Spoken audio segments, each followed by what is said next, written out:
तो सबसे पहले स्टार्ट करते हैं। सबसे पहले बात कर लेते हैं हम अपनी विंडशील्ड की। हम लोग आगे से बात करेंगे। तो सेकंड चीज़ जो हम लोग बात करने वाले हैं वो होने वाला अपना क्रैश गार्ड। भाई सच बताता हूँ, मतलब जब मैं तामिनी घाट गया था ना, वो टाइम पे मैंने एक फॉल, मतलब मैंने खुद एक फॉल देखा अपने बाइक का। तो वो टाइम पे ऐसा हुआ कि ये जो पार्ट है, ये पार्ट अगर टूट जाता है तो आपको, ट्रस्ट मी गाइस, ये इतने अच्छे काम करते हैं ना कि रात को जब मैं नाइट राइड भी करता था तो मैं इजीली 80-100 क्रूज करता हूँ just because of them. But ये चीज़ करने के बाद मेरे को एक चीज़ अच्छी लगी कि भाई स्क्रैच, मतलब जब मैं टैंक बैग लगाता हूँ इसके ऊपर तो टैंक बैग के थ्रू थोड़ी बहुत स्क्रैच हो जाते हैं, वो अपने आप ही सब निकल जाते हैं, डस्ट होता है। तो मैं अगर एक कपड़ा मारता हूँ, एक वाइप कर देता हूँ। तो so guys, good evening and welcome back to my channel, welcome back to my vlogs gear 6 wonders. और आज हम लोग बात करने वाले हैं अपने must five accessories you should have on your Himalayan 450। अगर आप ओन कर रहे हो या फिर आप ओन कर चुके हो या फिर करने वाले हो, तो आपको मैं बताने वाला हूँ कि आपको कौन से एक्सेसरीज रहना बहुत ज़रूरी है। कौन से 5 ही बताऊँगा, ज़्यादा नहीं बताऊँगा, बट जो आपके पास होने चाहिए जस्ट बिकॉज कि आप भी प्रोटेक्टेड रहे और आपकी बाइक भी प्रोटेक्टेड रहे। तो चलो फिर शुरू करते हैं। इन 3, 2, 1 लेट्स गो।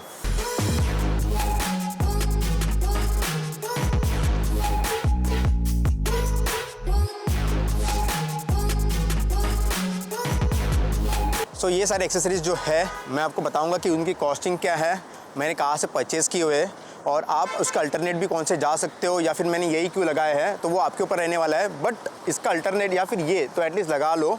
और मैं आपको बताऊंगा लास्ट में एक बोनस टिप भी, जो एक्सेसरीज़ नहीं काउंट हो जाती है बट वो भी रहना बहुत ज़रूरी है आपके बाइक के ऊपर।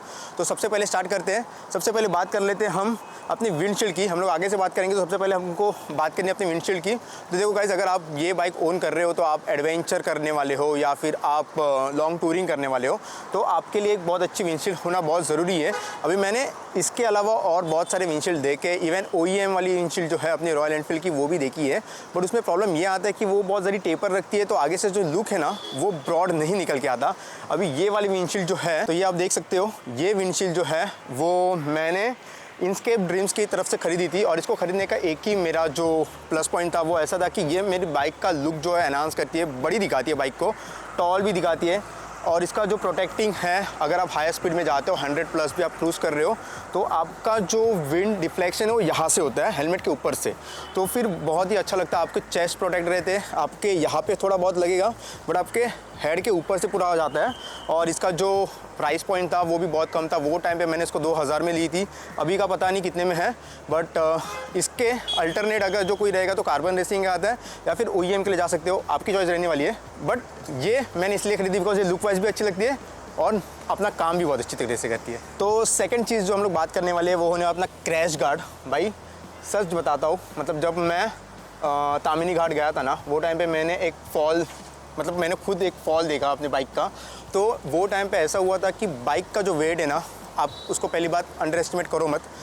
आपकी बाइक अगर एक साइड टिल्ट हो गई तो भाई वो गिरने वाली फॉर श्योर है। और वो टाइम पे आपका काम आएगा वो है आपका क्रैश गार्ड। अभी ये क्रैश गार्ड मैंने क्यों लगाया, जस्ट बिकॉज कि इसका जो मेटल क्वालिटी है, इसका जो साइज़ है वो बहुत ही प्रॉपर है और इसका थिकनेस भी बहुत अच्छा है, स्ट्रॉन्ग है, होल्ड करता है। अगर बाइक गिर भी जाती है तो ये अच्छी तरीके से होल्ड करता है, ना कि मुड़ जाता है।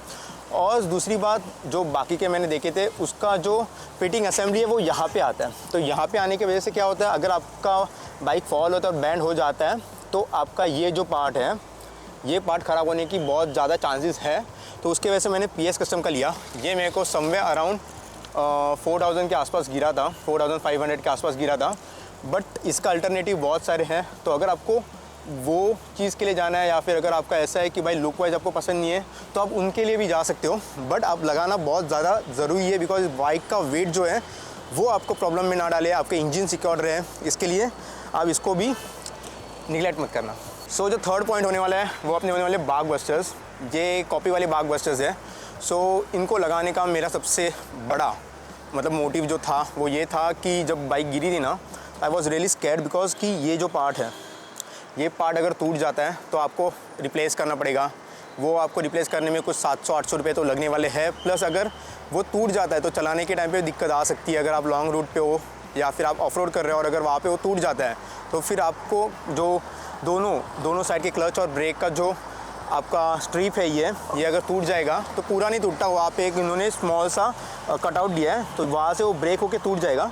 बट मैं नहीं चाहता था कि कभी ऐसा कुछ हो, तो फिर ये मैंने लगाया। वैसे इसका और एक फ़ायदा है कि अगर आप बहुत ज़्यादा स्पीड में चला रहे हो तो आपके हाथों को भी ठंड नहीं लगती ठंड के टाइम पे, या फिर आपके हाथों को आके जैसे धूल मिट्टी ऐसे कुछ लगता नहीं है। तो ये बहुत ज़्यादा इंपॉर्टेंट होता है। तो ऐसा लगता है कि ज़्यादा कुछ इंपॉर्टेंट है नहीं एसेसरीज़, बट आप जब लगाओगे तब आपको इसका इंपॉर्टेंस समझ आएगा, तो इसको भी निगलेक्ट मत करना। ओके, तो अपनी फोर्थ एक्सरसाइज जो होने वाली है बहुत ही ज़्यादा इंपॉर्टेंट होने वाली है अगर आप नाइट राइड करते हो, और वो होने वाली है अपने HJG के फॉग लैम्प।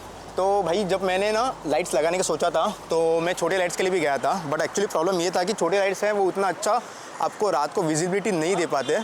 तो प्रॉब्लम ये हुआ था कि जब मैं नाइट राइड करता हूँ तो मैंने देखा है कि इसका जो फोकस है, ये जो आगे का अपना हेडलाइट है उसका जो फोकस है वो उतना नहीं है कि आप अच्छे से क्लियरली रोड के पॉट होल्स हो या फिर रोड की विजिबिलिटी उतनी क्लियर आपको नहीं मिल नहीं पाती। तो मैंने HJG के 70 140 वाले अपने फॉग लैम्प लगाए हैं, और ये ट्रस्ट मी गाइस, ये इतने अच्छे काम करते हैं ना कि रात को जब मैं नाइट राइड भी करता था तो मैं इजीली 80-100 क्रूज़ करता हूँ जस्ट बिकॉज ऑफ देम। बहुत अच्छी विजिबिलिटी प्रोवाइड करते हैं, बहुत अच्छे हैं, और इनकी वारंटी एज ऑफ कुछ नहीं आती, बट मैंने बहुत सारे राइडर से कंसर्न किया था इसके पहले लेने के, तो मैंने देखा था कि ये जो है वो एक्चुअल वर्क कर देते, 2 से 3 साल तो आराम से चल जाते हैं। और मैंने जहाँ से लगाया वहाँ का मैं डिस्क्रिप्शन में लिंक और उसका नंबर दे दूँगा, तो एकदम ट्रस्टेड है, so you can trust them. But ये लगाने के बाद आप मेरे को थैंक बोलोगे, बिकॉज इनका काम जो है वो वाकई बहुत अच्छा है और बहुत ज़्यादा पैसे बचाते हैं HJG। सो अगर आपके वो आपके ऊपर है कि अगर आपको कोई और भी लगाने हो, अगर आपके पास उतने पैसे हैं तो आप वो भी खरीद सकते हो। मेरे को ये worth for like value for money लगे थे वो टाइम पे, तो मैंने इनको लगा दिया था। तो आप देखना आपको कौन सा लगाना है, बट अवॉइड मत करना। ओके, जो फिफ्थ और लास्ट एक्सेसरी जो अपनी होती है वो है अपने टॉप बॉक्स और टॉप प्लेट। तो देखो टॉप बॉक्स तो मैं आपको यहाँ पे ला के नहीं दिखा सकता जस्ट बिकॉज कि वो फिर हेक्टिक हो जाएगा, उसके लिए मैंने लाया नहीं हूँ, बट मैं आपको इसके इमेजेस दिखा दूंगा। तो ये है इमेजेस अपने टॉप बॉक्स के, ये मैंने लिया है 55 लीटर्स का, और वो मैंने जहाँ से ख़रीदा था वहाँ पे बहुत अच्छी डील मेरे को मिली थी, 1400 में मिला था। 55 लीटर्स मैंने इसलिए लिया है बिकॉज़ ये गाड़ी का जो वेट और जो रेशो है उसके हिसाब से बहुत अच्छा लगता है। 45 के लिए भी आप जा सकते हो, ऐसा कुछ नहीं है, 45 भी वही काम करके देगा। बट मेरे को कैसा कि मेरा लैपटॉप 17 इंच था तो 45 वाले में फिट नहीं हो रहा था, तो उसके लिए मैंने 55 लीटर्स लिया। बट एक्चुअली ये बहुत अच्छी चीज़ है। अभी मैं PS कस्टम का आपको ये रिकमेंड करूँगा जस्ट बिकॉज कि मैंने देखे कि ये जो थ्रेड्स है इसके ऊपर के वो ख़राब नहीं होते जल्दी से, और उसका फिटिंग भाई इतना अच्छा है कि टॉप बॉक्स का ज़रा भी आवाज़ नहीं आता जब खड्डे में जा रही हो या फिर ओवर द टाइम प्ले होता है। तो अभी तक एज ऑफ नाउ ऐसे मेरे को कुछ फील नहीं हुआ। मैंने उसको राइड किया है, बहुत लंबा राइड किया है, बट मेरे को अभी तक वो स्टर्डी और नॉइज़ फ्री मिला है, वो एक अच्छी बात है। बट इसके लिए ये चीज़ आप देखो भाई, ऐसी डिज़ाइन आपको कहीं नहीं मिलेगी। मैंने ये डिज़ाइन बहुत ढूंढी थी, उसके बाद में वो PS कस्टम मिले। ये बहुत ही ज़्यादा रिच फील देती है, प्रीमियम फील देती है, because this studs over here which are totally aluminium studs. और दूसरी चीज़ ऐसा है कि ये लुक एनहांस करती है, बट फॉल के टाइम पे इसने ही मेरे को बचाया था। ये जो है अपना इंडिकेटर्स है वो बहुत बड़े हैं और बहुत ज़्यादा कॉस्टली है, तो उसके लेंथ के बाहर है ये, तो दैट्स वाई दे व सेफली लाइक कुछ हुआ नहीं था इनको, ठीक है, तो वो सेफ़ थे। तो उसके वजह से मैंने ये लगाया है, और लुक भी अच्छा दिखता है, और ऐसे भी ये काम भी करते हैं प्रोटेक्टिव होने का। अगर आगे पीछे से कोई डैश कर रहा है, साइड से कोई डैश कर रहा है, तो आपका ये जो पूरा बॉडी है वो हार्म नहीं होगा, रिजर्व रहेगा वैसे का वैसा। और टॉप बॉक्स आप देख चुके हैं 45 लीटर्स का नहीं है, 55 लीटर्स का है, बहुत बड़ा है, स्पेस बहुत अच्छी है। तो मैं आपको रिकमेंड करूँगा 55 के लिए जाओ, बट अगर आपका बजट है या फिर आपको छोटा चाहिए तो फिर 45 के लिए भी जा सकते हो। ओके, तो जैसे मैंने कहा था कि अपने 5 इंपॉर्टेंट चीज़ें जो आपके बाइक में होनी चाहिए और जो मेरे को लगी वो मैंने आपको बता दी है। अब इसके ऊपर मैंने आपको कहा था कि मैं आपको एक ऐसी चीज़ बताऊँगा जो एक्सेसरी में काउंट नहीं होती बट बहुत ज़्यादा इम्पॉर्टेंट है। वो अगर आपके बाइक पे होगी तो आप ऐसे बोल सकते हो कि भाई रिलायबल रह सकते हो, स्क्रैच नहीं लगेंगे, या फिर अगर सनबर्न होता है, जो मार्क्स होते हैं सन के वजह से, जो हीट होने के बाद जो मार्क्स आते हैं पेंट पे, पेंट जो रहता है वो प्रोटेक्टिव रहेगा। प्लस आपकी शाइन, मतलब आपको रोज़ रोज़ गाड़ी धोने की ज़रूरत नहीं पड़ेगी। तो वो मैं बात करूँ PPF की, तो मैंने भाई PPF योगी डिटेलिंग से कराया है। मैं आपको लिंक दे दूँगा, नंबर दे दूँगा, सब आपको शेयर कर दूँगा। बट ये चीज़ करने के बाद मेरे को एक चीज़ अच्छी लगी कि भाई स्क्रैच, मतलब जब मैं टैंक बैग लगाता हूँ इसके ऊपर तो टैंक बैग के थ्रू थोड़ी बहुत स्क्रैच हो जाते हैं, वो अपने आप ही सब निकल जाते हैं। डस्ट होता है तो मैं अगर एक कपड़ा मारता हूँ, एक वाइप कर देता हूँ, तो एज ऑफ ऐसा लगता है कि मैंने गाड़ी धो दी है। तो मैं आपको रिकमेंड करूँगा कि भाई PPF ज़रूर करना, अच्छा क्वालिटी का PPF करना। अभी मैंने जो किया है वो योगी सर से किया है, तो उन्होंने मेरे को बहुत अच्छा PPF करके दिया। तो अगर आपको वो चाहिए रहेगा तो आप मेरे वीडियो जाके देख सकते हो कितना उसका कॉस्टिंग है। तो मेरी एडवाइस ले लो, अगर आपकी नई बाइक है तो PPF कर दो। आपकी बाइक प्रोटेक्टेड रहेगी। Okay, so that's it for this video guys. अगर आपको ये वीडियो अच्छा लगा होगा, अगर आपको ऐसा लगा कि ये 5 चीज़ें आपकी बाइक प्रोटेक्टेड और बहुत ज़्यादा यूज़फुल है, तो do make sure you give a like, comment ज़रूर करना। अगर नए हो चैनल पे तो सब्सक्राइब ज़रूर करना। चलो फिर मिलते हैं ऐसे ही अगले व्लॉग में। बताना मेरे को ज़रूर कि आपको ऐसे वीडियोज़ और चाहिए रिलेटेड टू द बाइक, या फिर और कौन सी बाइक के रिलेटेड चाहिए। तो मिलते हैं जल्दी, तब तक के लिए बाय बाय, एंजॉय।